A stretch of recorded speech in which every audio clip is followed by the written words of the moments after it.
Hello, fellow travelers. Welcome to Fate's Wide Wheel. I am your host, Sam, and I am thrilled to be joined on this episode by the composer for Quantum Leap, Damiel. So sorry, I'm going to start that again.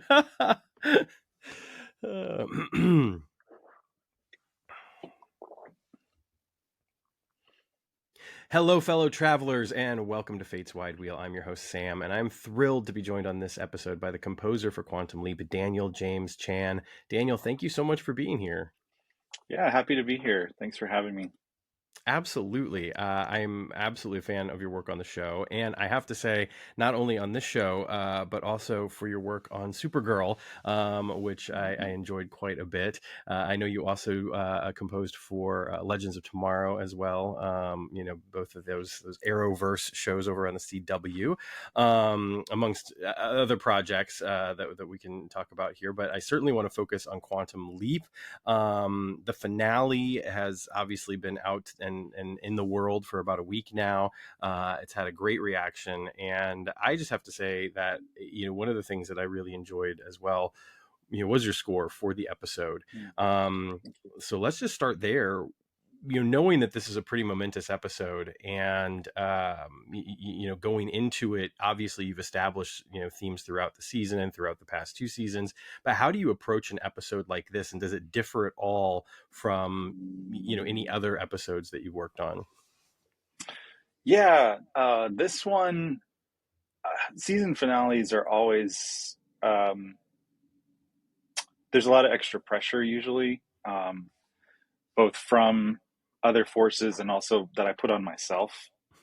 Um, and it's just, when you come to the end of the season, you've just been kind of exhausted already. So you have to like do this extra push to try to draw from stuff instead of just running on fumes. We had that like break because of the strike.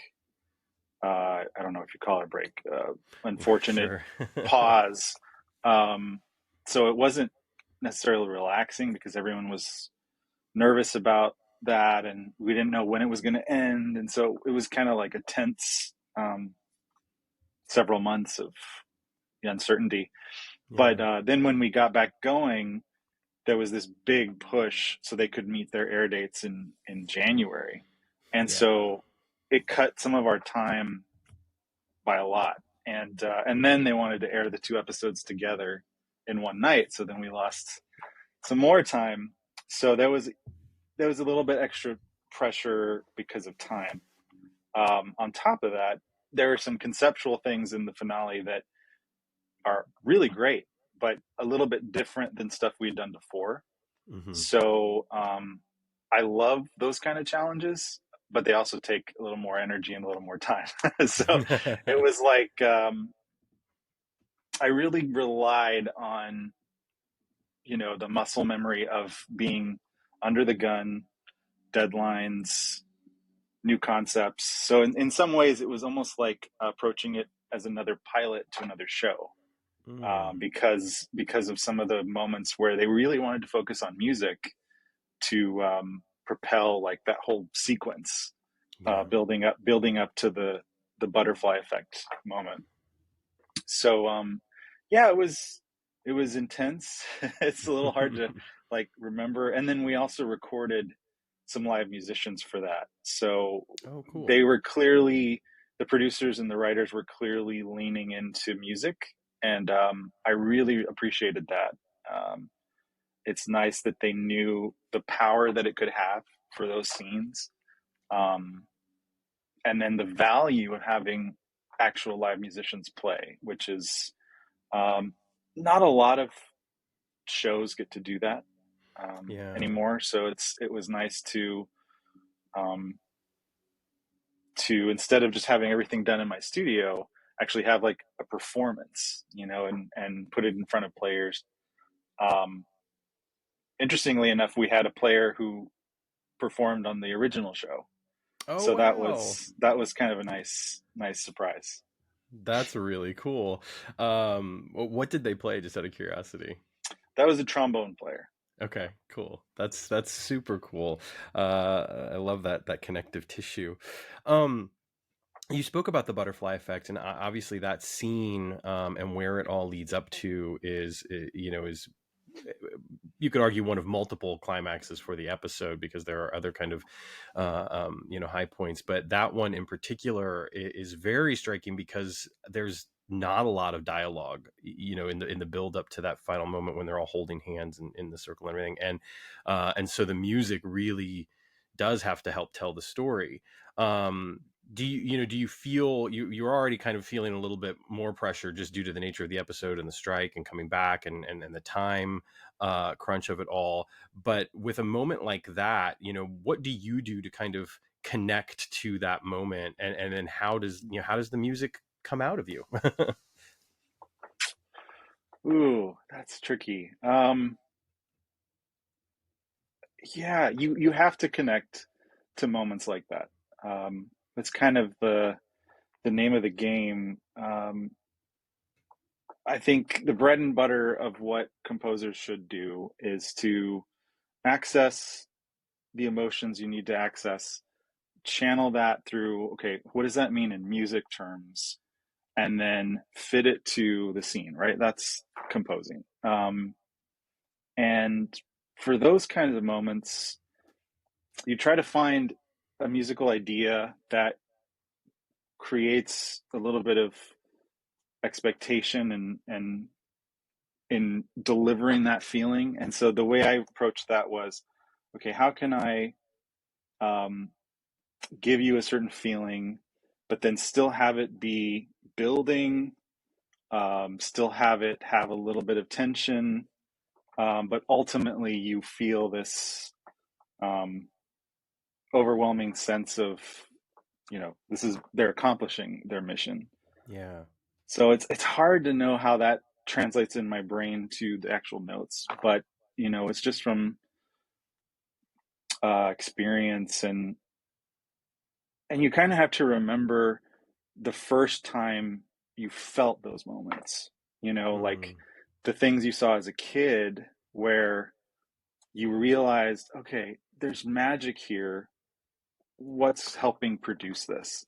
I mm. remember for me it was well, a lot of movies, but I remember the first time I kind of really figured there's musicians here, there's an orchestra here, there's music here.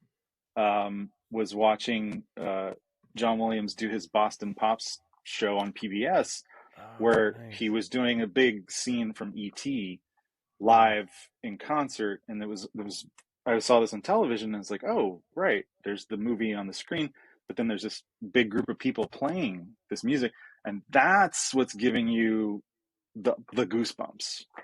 Um, so I think that leaves a lasting impression, and you know you chase that feeling all the time, um, and so it's just kind of reconnecting to that, yeah. for moments like this in particular. And it's very rare to get moments like that on TV. Moments like that tend to be like quick, 30 seconds, a minute if you're Right. lucky.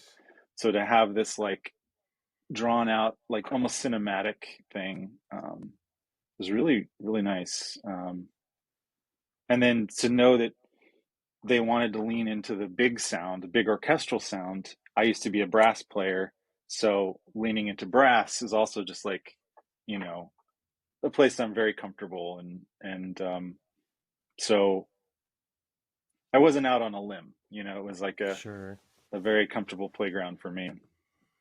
Nice, nice. I mean, I think it's an incredibly successful moment, and one of the things that I think is so unique about film and television versus other versus theater, which is most of my background, and is that element of being able to have a score running underneath scenes. That you don't get that in other performing arts a lot of times, or if you do, it's at the expense of something else, right? Like you're not Mm, getting spoken dialogue in a ballet, you're not getting and so mm. I think that it's such a wonderful expression of the collaborative art form, because there's so many pieces that have to work together to really pull something off.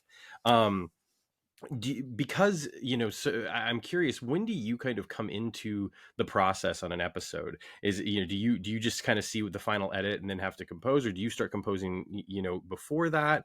um can you walk me through sort of what the process is like for you on an episode?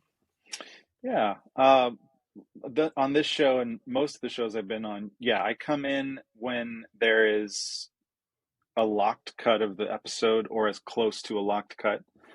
Um, so most of the timing is exactly what it's going to be. There's probably visual effects shots missing, or temporary sound or some ADR that has to still be done. But Hmm. it's pretty complete. And occasionally, if there's something that's going to be featured on camera, I'll come in sooner. We haven't really done that on this show.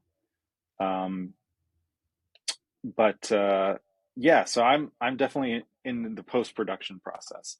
Okay. Occasionally, I'll get heads up on oh, we're going to be doing this. You might want to consider this, as far as like maybe having some live musicians, and so occasionally I get a heads up. But yeah, it's pretty close to the end of the process.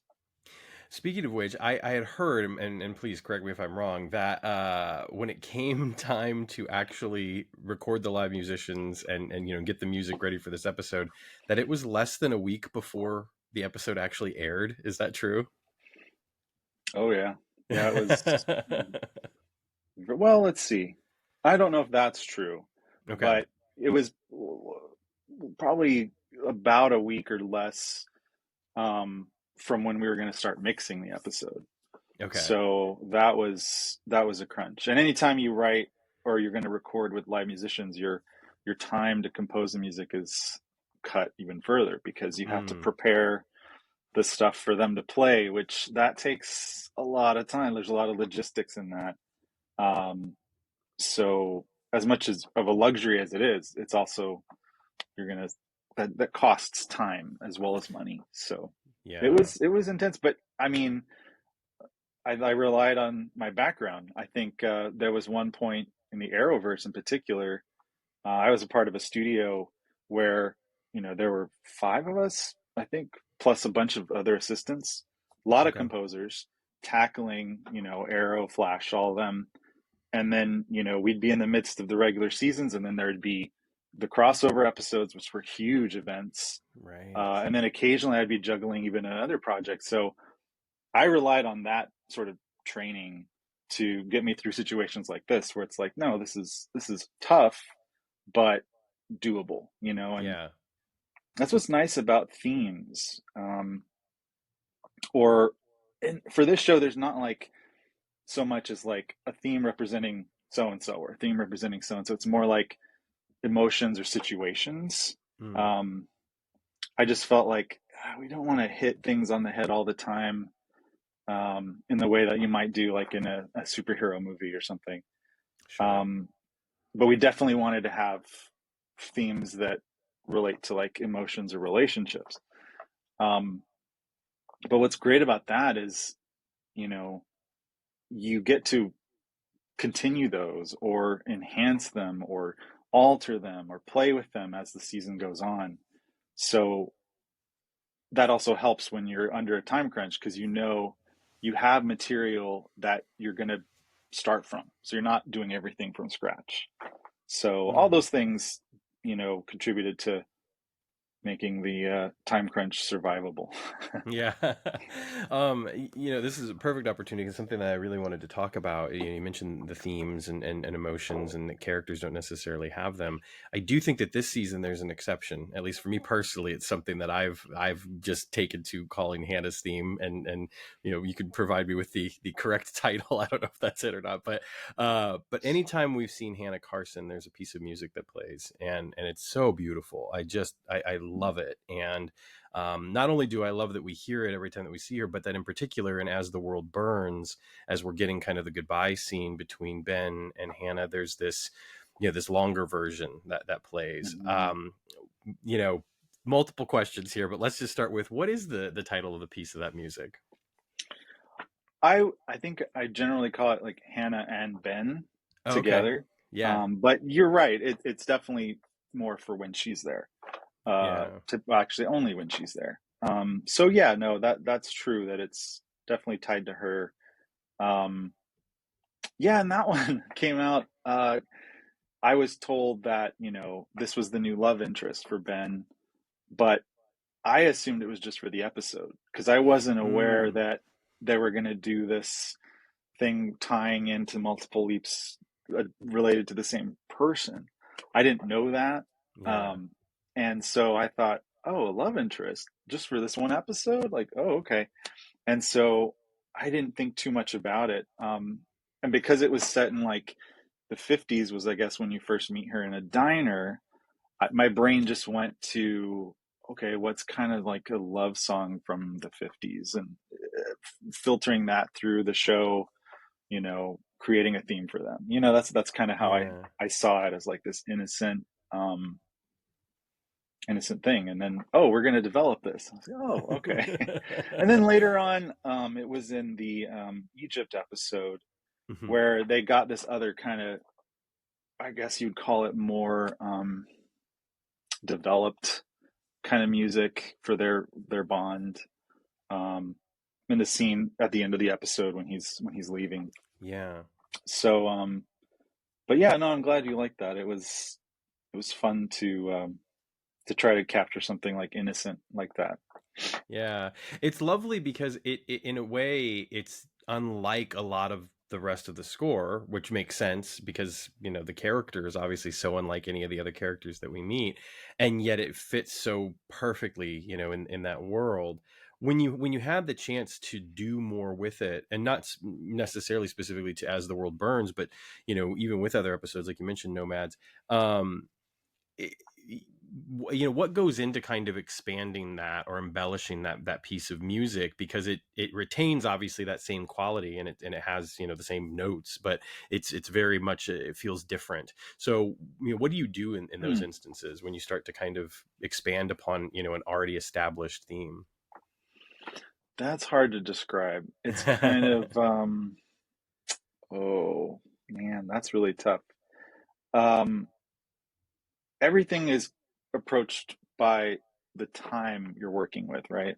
Mm, So if the scene is like 2 minutes long, you have these sort of goalpost moments that you're trying to reach in that scene to kind of construct what you want to do with the emotional like trajectory.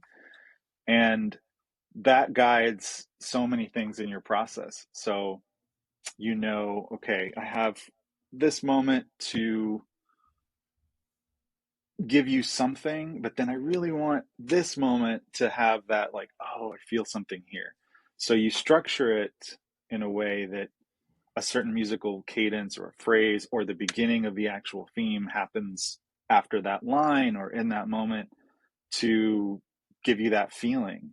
So that determines a lot. So sometimes, okay, I'm going to start the piano thing right there, but I need, you know, 25 seconds before. So then that implies, mm, okay, well, there needs to be some kind of like introduction, or maybe I can play with, if the theme has like a B section, you can play with that. So it's a little bit of like a puzzle and figuring out, you know, where you want to use it, how you want to use it. And then that kind of tells you what your approach is going to be to the other material. yeah. Um, I mean, that makes a lot of sense. That makes total sense, and especially I mean, I have an appreciation for scores in general, and there are so many film scores that I own and listen to. I was even listening. Speaking of John Williams, I was listening to the score for the 1978 Superman movie yesterday, mm, and I think I mean, obviously John Williams does such a wonderful job of doing that, of finding ways to to build into something, and then hit that kind of like that keystone moment where you're just sort of like, mm, and you really feel it. And I think again, in As the World Burns, and perhaps it's just because it's more fresh in my mind than some of the other stuff, but I feel like you do a very similar thing with Hannah's theme, because it starts off when they're there, outside the ambulance, and the music starts to play as she's starting to tell Ben about thanking him for everything, and it's wonderful because it sort of stretches out in a way that we haven't heard it before kind of coming back and just feeling that that familiar, that warmth that I think that we're all looking for from that piece of music. So mm. I completely understand what you're talking about. um were there any challenges to, and I think that there are certainly previous episodes where there's like, some diegetic music or, pop music or stuff like that that might be playing in the background for certain scenes. But in um, Against Time, there's kind of a unique moment where a piece of music from the classic series is used. Does it present any challenges when you kind of you're scoring stuff and then you're integrating another piece of music kind of into that? And did you do any work on that particular piece, or just kind of use it as is? Yeah, that would be like the second time that we tried to integrate something from the original show. Um, what's tricky about the main theme is it takes kind of a long time, not a long time, in terms of television and music, uh, 25 seconds to state an idea is a long time. And the original theme needs that space so you can play it. It has a few notes to go. It's not one of those things where you can do it in three or four notes and you get it. Um, Right. it's just the nature of like how tastes have changed, music's changed, styles, um, and finding where you can do that and when it fits in organically is tough. So they tried to do that only when you see like the original hand link. That's been like the moment when, oh, we can quote the original main title Hmm. theme, and that's when it kind of works. Yeah, the nature of themes from that, like it was written to be a big main title over a lot of montage moments, right? And Yeah. to try to extract that and fit it into score, it's tough, to find when you can do that. But I thought the prologue music worked really well, or the saga cell, or whatever you want to call it, for Janice explaining Beth's situation, and that, I listened to the original and I thought, oh no, this will work. The way it was orchestrated and the instruments that I knew we were going to have, I didn't have to change too many things, and Yeah. I thought it would be good if we could play it as close to that as possible. Um, we're in the same key, almost the same tempo probably, and one of the same musicians. Right. So that worked really well. I was a little on the fence about it, but then once I saw, okay, I can get into that, and then I can get out of that, and it's not going to feel like this, random needle drop moment. It's Right. gonna feel like it's part of the whole thing. So I think that was a highlight for sure. I really really enjoyed that. Yeah, I mean, as a fan of the classic series, that it was a moment for me that just it felt like going home. It was just like there was Mm, something about it, and it was a very emotional moment in general, just because the nature of the conversation, what Janice was saying, the connection to the original series, and then to hear that music, it was just so beautiful. When handling those moments too, where there is a piece of like pop music playing, like for instance, when we get to the final scene of Against Time and that M83 song is playing, mm. it still has to feel like it fits, right? So what do you do in those situations where it's not necessarily your score, and yet your score is playing moments before this other music comes in? How do you find ways to connect so it doesn't sound too, incongruous with the rest? Yeah, after I, you know, pick myself up from being kind of jealous at how that sounds, because oh, it's just such a great track, that Yeah. M83, and really like, oh man, this is so good. Um, and I'm glad they have it in there. I just feel like it just works so well, and it has such a nice big, just emotional feel. And what I love is, whether they did it consciously or not, a lot of the synth sounds, have been sort of present in the score in some ways, like Totally. especially with, Ben and Addison's, theme. So, like especially in the fourth episode of the first season, when he's Mm, remembering and he remembers her and the kiss and everything. yeah. That one, I really leaned into that similar kind of synth approach, and um, so I thought it fit really well. But yeah, that's a kind of logistical thing. Knowing what's coming, we always plan that the music going into it is going to transition well. So if it's going to be in a certain key, then we make sure the previous music is going to be in that key. And also we pay attention to tempo. Like if something's starting off in a certain beat, you don't want to have this jarring change from the previous scene. So Yeah. we do things to try to like, you know, blend where the seams are, and um that's just one of those things that's, just part of the gig, coming in and out of songs, in and out of other score pieces. Yeah, that's just a part of the hot dog making process. Well, I would imagine though that it definitely keeps you on your toes, and it speaks to the versatility that's involved, with the job in general, right? Like you can't necessarily just you can't be too rigid, right? You can't say like I'm doing this and only this. You have to be able to kind of like accommodate a lot of different pieces, and that goes back to that collaboration. What do you like about that?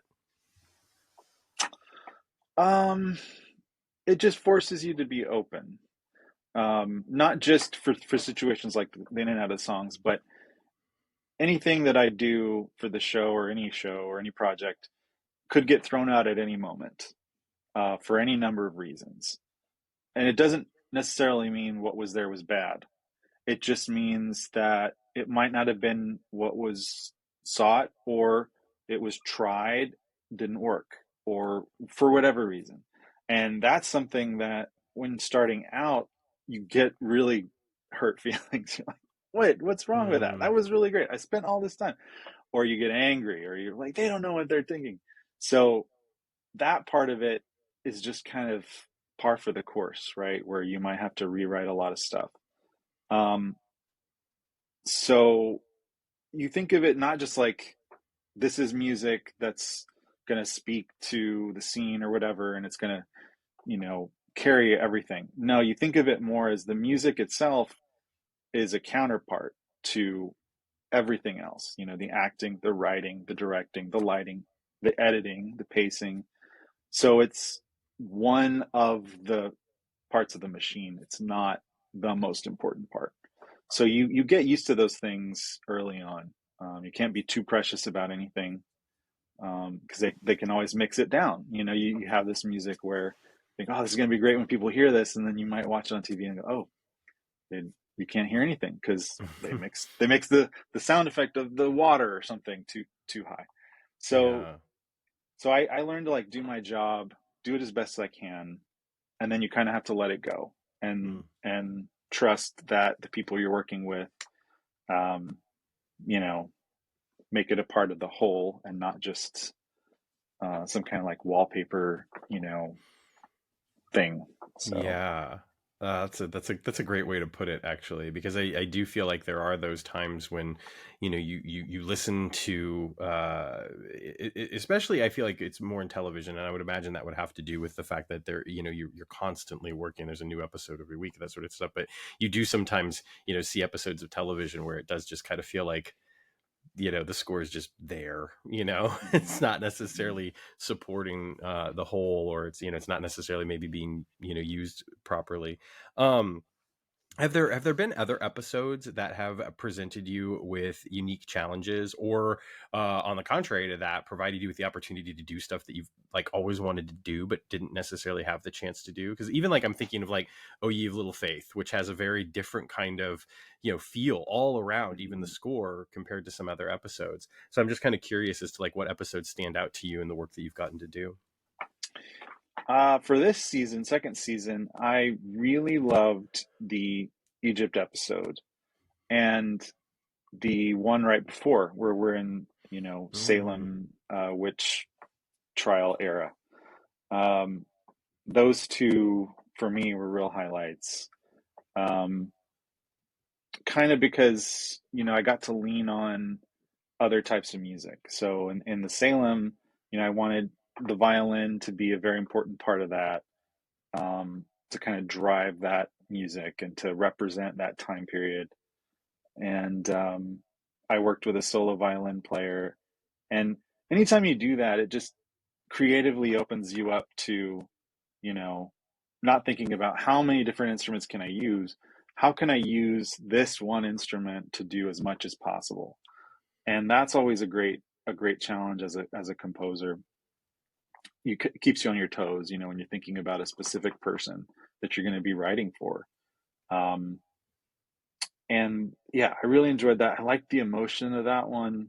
I like the moment where he's asking for the rain to fall. I thought, oh, I can do, you know, this type of music that I really want to do. Um, that one was really great. And then the going into the Egypt one, I was just I was so surprised when I saw, oh, they're really in Egypt. This is not a set or a blue screen or something. It's like, oh wow.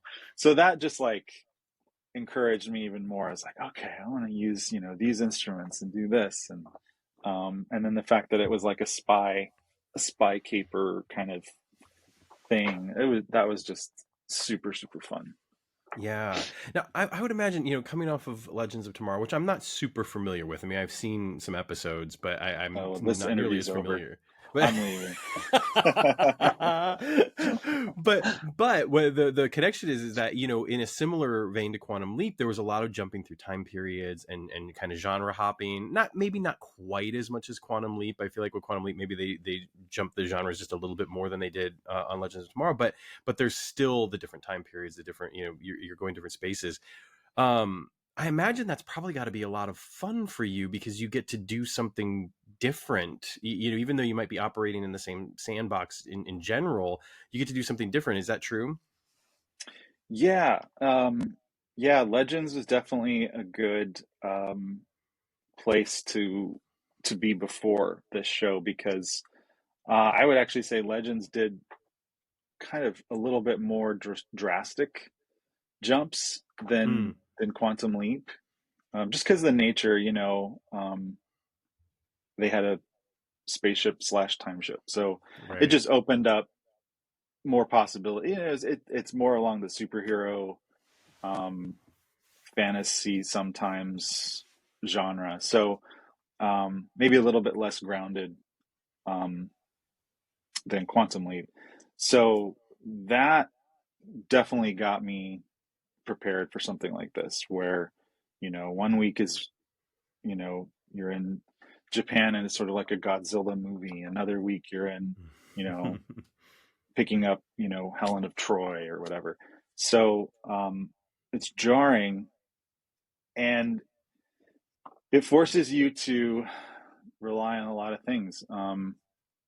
I just love the idea of composers getting to put on different shoes and getting to walk in different, styles. I think that's just what appeals to me about the profession. Yeah. Um, so when you look at like maybe someone like Elmer Bernstein's career as a composer, it's just amazing. You go from like biblical epics to To Kill a Mockingbird to Ghostbusters to Magnificent Seven, like just Yeah. all the different genres and that's just what I've always loved about this job is those challenges. Like I would hate to be just like, oh, you're going to be this guy that only does this kind of music for the rest of your life. So it's challenging, and then especially on a TV schedule, it's it's extra hard because yeah, because a portion of each episode might be almost as if you're doing a whole new show or movie, especially when we Yeah. got to episode 5 in the first season, we did a Western and it was a Western. Like it wasn't like a little bit of a Western. It was Yeah. almost all Western. And I love that, but we're still figuring out the show. And to then be forced into that right away, I was like, oh, okay, here we go. But luckily, like you say, on Legends, we had done 5 Western episodes, something like that. So I felt right at home. I was like, oh, this is like episode number 6, Yeah. so it's nice to be able to bring some of that in, and I just like how nothing stays stale for sure. It's Yeah. always fresh and interesting. Do you think that, going into the much hoped for season three, that there will be changes to your approach, knowing that now Ben and Addison are Mm. leaping together? Will that alter anything for you as far as how you're viewing, in particular, those scenes where the two of them find themselves in a new time and place? I think it probably will create some new situations for sure, with the music. That I don't know. I haven't really thought ahead about that. Yeah. Yeah, because the nature, like their theme was sort of that star-crossed, never gonna fulfill this, right? Um, or so we thought. Right. Um, and so yeah, taking that in this new context, how does that work? Yeah, that's something I'm gonna have to think about for sure. Yeah. Um, Well, I mean, I certainly hope it's something that we do get to hear, because I think it is such a great direction for the show, and so unique, because the show obviously does things differently from the original series in many ways, but that tie of having the lone person leaping through time and setting right what once went wrong, to now have that opportunity that it's two of them together, and two of them who have this incredible relationship that's been building over these past two seasons. And there's going to be lots of questions about, well, what is the nature of the relationship? Just because they're in the same time and place now doesn't necessarily mean they get to just live happily ever after. So mm, yeah, there's a lot of intriguing things, obviously from a story standpoint, but I think also musically, and thinking about like what we can hear in those moments. So I'm intrigued to say the least.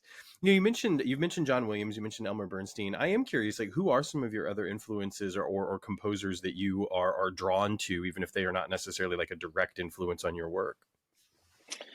I think anybody working today would have to say, composers like Thomas Newman and Hans Zimmer for sure are major influences. Aside from John Williams, and I grew up with Jerry Goldsmith and James Horner. Mm-hmm, mm-hmm. Not personally, just listening.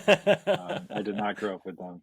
Um, and I would say, yeah, as far as like film music, those are some of my biggest influences. Outside of that, I love John Adams, who writes a lot for concert stage and operas, and um, but yeah, John Williams certainly is probably the primary influence.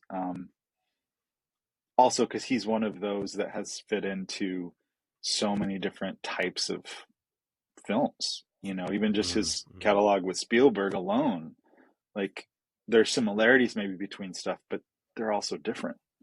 Yeah. If you take Schindler's List and Jurassic Park happening almost at the same time, it's just like, wow, that's incredible that it's not just Yeah. the same director, it's also the same composer.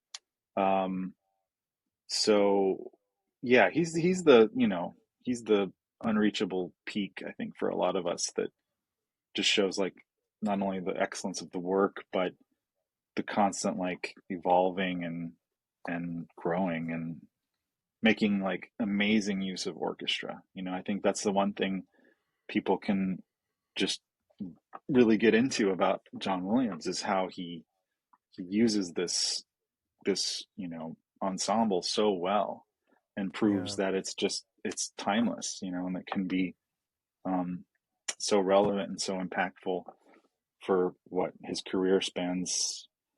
I don't know, 70 years or something like that, over 60 years. Yeah. So Yeah. it's pretty great. It's It is. I mean, it's an incredible body of work, and it is incredibly diverse. And I think that one of the things that's so fascinating is, when you think about like, Star Wars, obviously the just the body of work alone in those films, not Hmm. even, paying attention to anything outside of that. It's so incredible, the variety and what he's able to do through that storytelling.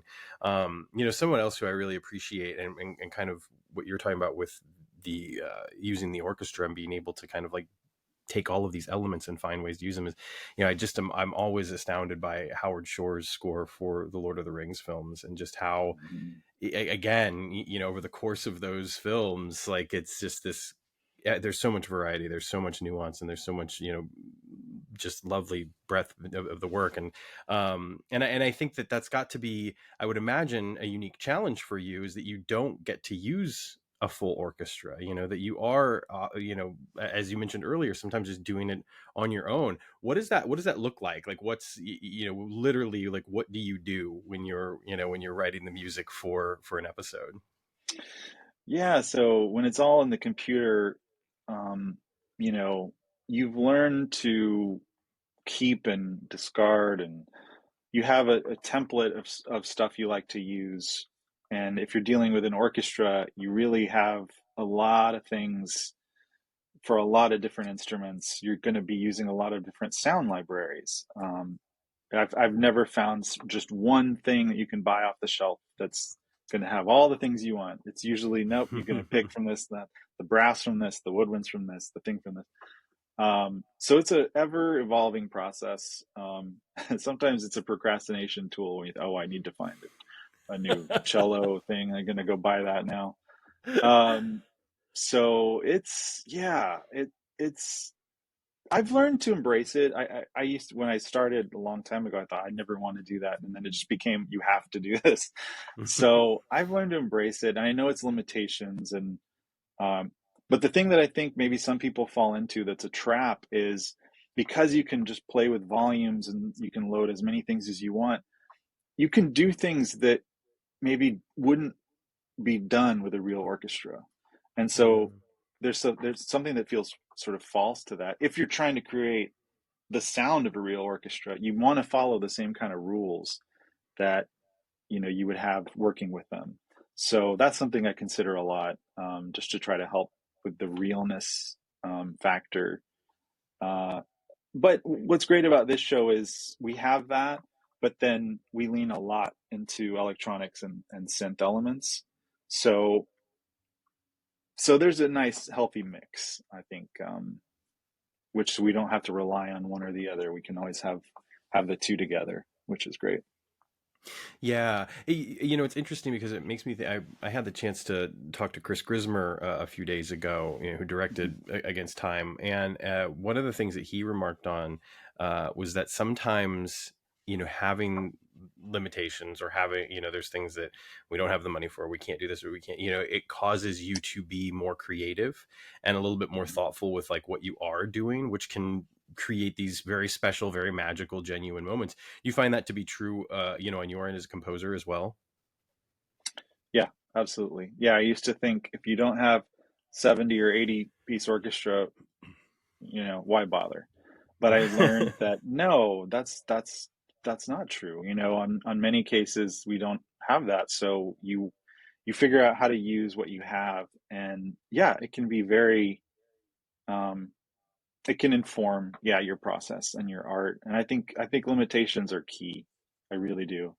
I Yeah. think just having a blank check or a blank page, I don't think that always leads to anything, super great. You could say some of the Star Wars or Indiana Jones movies, when they had such a tight limitation on the budget, maybe those are better movies, when they had to do everything in camera and figure it out, as opposed to, um, you know, CGI monkeys swinging from a tree.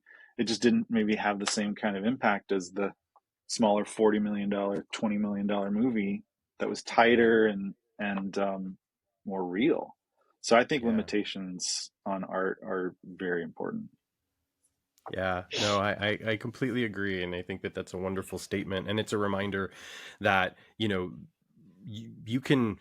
It's like that John Lennon quote, right? Like, I'm an artist. If you give me a tuba, I'll, do something with it, right? The Hmm. idea is it's like, whatever your palette is, yeah, if you have every color of the rainbow on there, fine, but you can do the same whether you have all of that, or you just have your red and your yellow and your blue, right? Like, it's like, just give me Yeah. those three colors and we'll be good.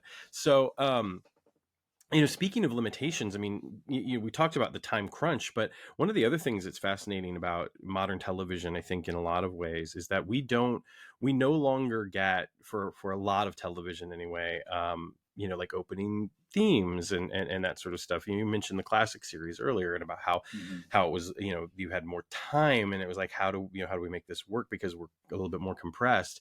um do you think that for you as a composer, does that prevent again another limitation, like because you're not able to establish over, you know 30 to 90 seconds, however long opening credits used to be for TV shows? You can't establish some of that stuff that you'll then use throughout the episodes?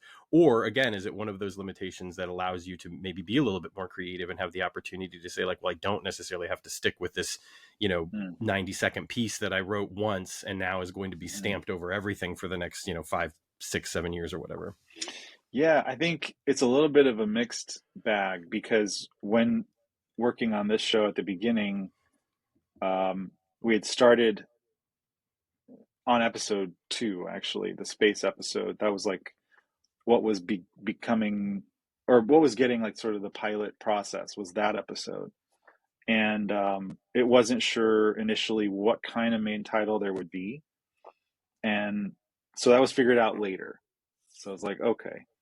Um, and then when we got it, it was 8 seconds and then 6 seconds. And I'm thinking, oh my gosh, all right, I have almost no time to do anything. And so it was like, well, maybe we can have 4 notes or 5 notes or 3 notes. Or so we figured out just like, okay, what's a little thing we can do here that gives you something, um, that could potentially be developed later. So it was a mixed bag. I think if you had given me a choice at the time, I probably would have said, yeah, give me a 90-second, 2 minute thing, and I'll do a thing. But it kind of worked out, I feel, because I've been leaning more into that 4 note idea as the show has progressed. I feel like in the first season, with Ben getting his memories back, there was this natural progression to him becoming the hero, I guess, in a way, Mm. or rediscovering he is a hero.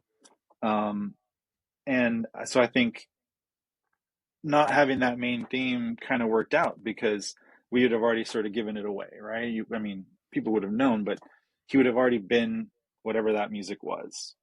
And so I feel like, yeah, in a weird sort of way, it does work out because now when we hear that in the show, it feels a little more impactful because it's been sort of earned. Um, so yeah, I think we'll always ask for it at the beginning, and um, it's always fun to have that. And because I grew up with so many shows that had them, like, if you think like the Deep Space Nine theme is just Yeah. so long and it's just so majestic, and you just love it. You just can't Yeah. turn it off. It's my favorite Star Trek theme. Yeah, it's so good. It's so Yeah. good. Do you, while you're working on the show, I imagine, especially because you have so little time in between, there's not much else going on. But like at a time like right now, I imagine there are other projects that you're working on right now. Right now, there's always like either you're working on other projects, you're coming off a project, or you're demoing or pitching, or your agent's trying to get you another project. So that's where I am right now. Um, I haven't had a lot of time to do anything else because of the show. Yeah.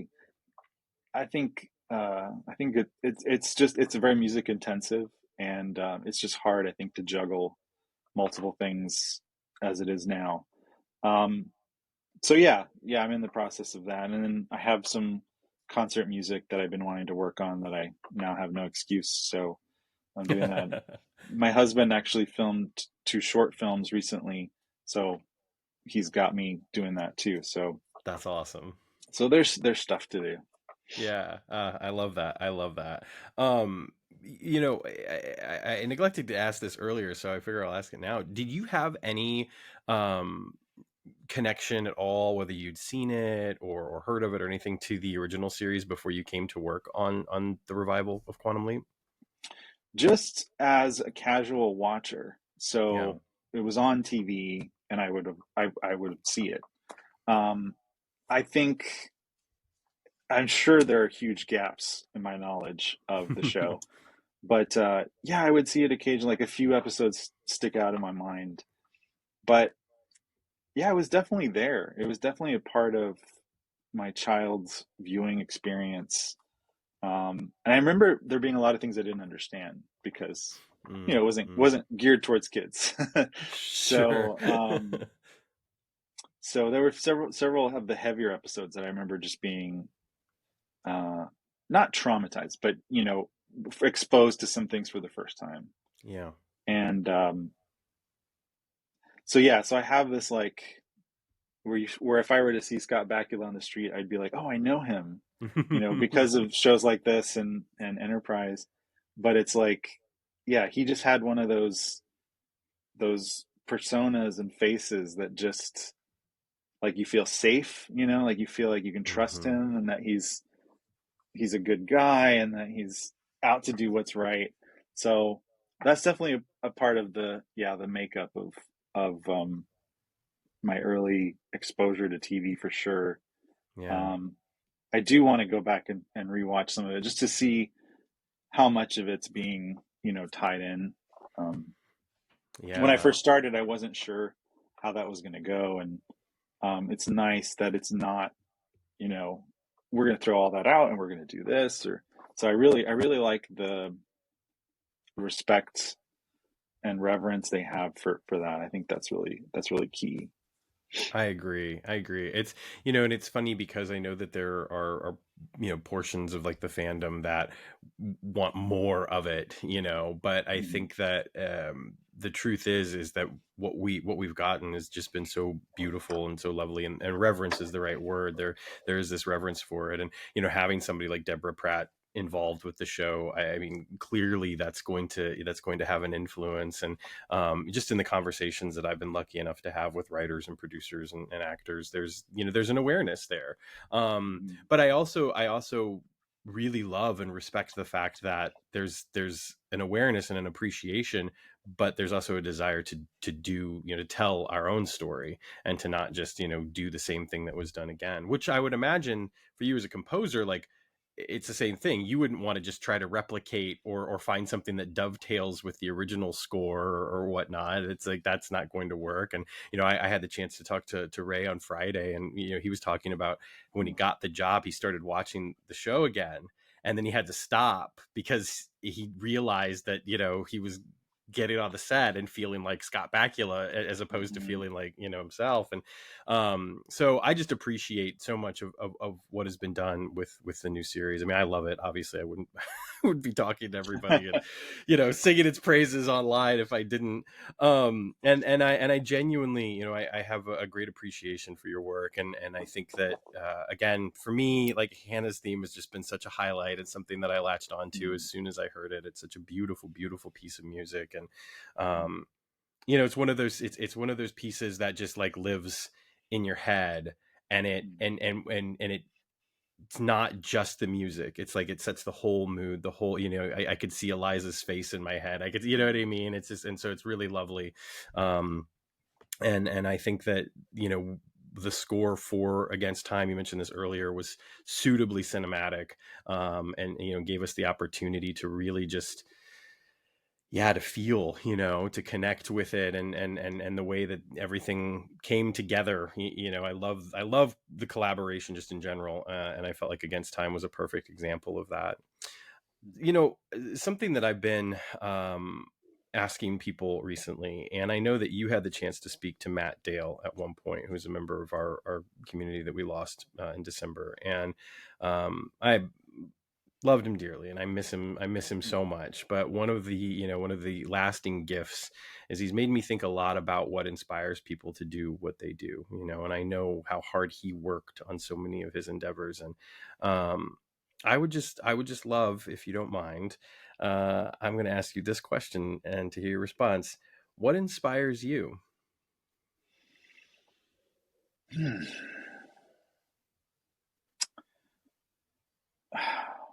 I've thought about this a lot, um, and I think it's like what I said earlier about chasing that feeling of when you're first experiencing these breakthrough moments in either your, you know, your concept of the world or your concept of art or your concept of whatever, it's it's I guess in a way it's like a time machine. You're chasing that. I don't even know how to describe it. It's a moment, it's a feeling, it's a realization. Um, for me, I think you're always going for that. And hopefully, in the search of that, because it's clearly not exactly recoverable, um, but I think it's reaching for that where you hopefully find more and new discoveries, right? Um, Yeah. I guess expect the unexpected is something that is a good motto. Um, so for me, like in relation to music, I think because of the association of music with emotion and what it the things it creates, the bonds it creates, right? Um, in film and TV, like you said, with Eliza's character, the music makes you think of her, right? And it's not just the music alone. It's not just the performance alone. It's this special thing created together. So it's those moments I think that inspire me, and the unexpected things you find. For me in particular with music, I never realized, however old I was watching the original show, that one day I would be operating in the same universe. I mean, I would never have thought that possible. Um, but it's that, you know, the journey that music's put me on, and the search for those, I guess, those emotions and those feelings. I remember the first time I got in front of a live orchestra. I'd always grown up in band, um, marching band, concert band, jazz band, anything that had a trumpet, I was there. And later on, choir, and then some orchestra. But I was in a conducting class, and we were preparing a Beethoven thing for our final, and we got to be in front of the university orchestra, and it was such a huge rush. Even though I'd been in front of a big marching band, and I've had like experiences where the sound and is what drives people to be in music. These crazy feelings you get being a part of this bigger than you force. But there was something specific about the strings and the brass and the woodwinds and the percussion playing this, um, well established piece. And then you just, I can't even describe the feeling. It was just like, oh my gosh, I want this every day. Yeah. This is better than a cup of coffee. Um, and so, in a lot of ways, that's one of those things that, we're all chasing, those moments and then the things that they inspire. So, that's a really tough question. But I would say, yeah, it's just trying to rediscover and discover at the same time for me. Mm, I love that. I love that. I will never get tired of hearing answers to that question. I feel but I love so much of that, and the moments when you feel the most alive and the most connected to yourself, and Mm, wanting to not only, like you said, rediscover that, but also discover the new things. And I think one of the great things about art in general, but certainly what you do, is you provide the chance for others to have that experience. mm, Other people can have that same experience for the first time, whether it's you know watching the show, or like you were saying, uh, with Et and John Williams, conducting the orchestra, Boston Pops. Like it's that same thing. And I love that so much. And it's certainly mm. something that I can identify with quite a bit. Daniel, thank you so much for coming on the show. I really Oh, my appreciate it. pleasure. My Yeah, this has pleasure. been Thank you. wonderful. I hope we get to do it again. Maybe a year from now, we'll be talking about another finale or something. But That'd be this has cool. been great, and folks, if you're not already aware, you could actually check out the score to the first season of Quantum Leap. It's available on streaming services, so you can hear Daniel's work, or you can go to his website, which is danieljameschan.com, correct? Yes. Perfect. Okay. I got that right. So you can head over to his website and you can find out more about all of the work that he has done over the past year, but past like decade, and including the Arrowverse shows and our beloved Quantum Leap. So Daniel, thanks again. I really appreciate it. In the meantime, fellow travelers, take care of yourselves, take care of one another, stay safe out there, and remember to always, always leap responsibly.